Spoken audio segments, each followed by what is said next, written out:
Welcome to Cadillac Post Game Extra, exclusively on SNY.TV. Thursday night at Citi Field, the Padres took the rubber game of the three-game series from the Mets 4-3.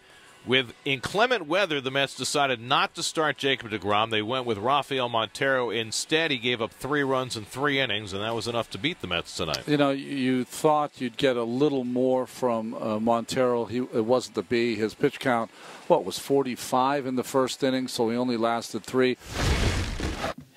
I mean, that's what we've been fighting with Rafi, to get to have confidence in his stuff, to throw it over the plate. You see when he does, he can get outs, but deep counts, base on balls. I mean, he was in constant trouble in the first inning. Fortunately, we limited the damage to what he did. But 90 pitches in 3 innings, that's a lot of work. I think it was just after that first walk, I struggled a little bit. But after that, I think I started doing some decent pitches. After that, I was just balancing it all out. Sometimes those relievers, when they're called on, they just got to jump up and get ready without even thinking about anything. And we thought maybe that might be a situation tonight with him. And again, just a rough first inning for him. But we don't have a lot of options, and so we've got to do a better job of getting him to certainly buy into the fact that he's got to throw strikes. Paul Sewald really gave the Mets a chance to win. He pitched great over 3 innings, but after that, it seemed like the Mets had a chance every single inning, but could never cash in, except for the due to late RBI. And the Padres seemed to cash in when they got their few chances after Montero left the game. So a very disappointing homestand for the Mets to lose 2 out of 3 to the Padres, who've been scuffling all season long. They're going to have to try to find it in Pittsburgh. Paul got a little fatigued, but, that's first-time edges. I think he's probably going multiple innings in a long time.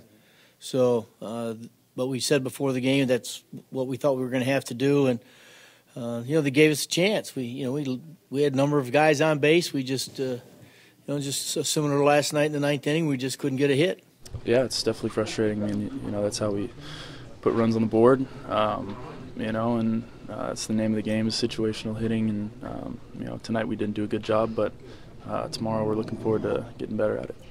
We'll get Cabby back here this weekend, so hopefully we'll start getting the pieces back and really start putting some hits and runs on the board. The Padres scratched out a run in the 9th inning on a Corey Spangenberg fisted double, and it proved to be the most important run because the Mets got a run in the bottom of the 9th, and then Jay Bruce popped up to end it. It did. Jay had a couple of pitches in that at-bat to maybe do some damage, but missed both of them. And, Lucas Duda with a home run, that's a positive sign. But, throughout all the mistakes that the Padres made, you started to see they got some young talent out there that might have a chance. So the Mets finish a 3-3 homestand. Now head to Pittsburgh for a 3-game series starting on Friday night. Jacob deGrom pushed back a day. Will pitch Friday at PNC Park against Chad Kuhl. Our coverage begins at 6 o'clock with Cadillac first pitch Friday night on SNY. That'll do it for Cadillac Post Game Extra. Be sure to join us after every game for exclusive coverage on SNY.TV.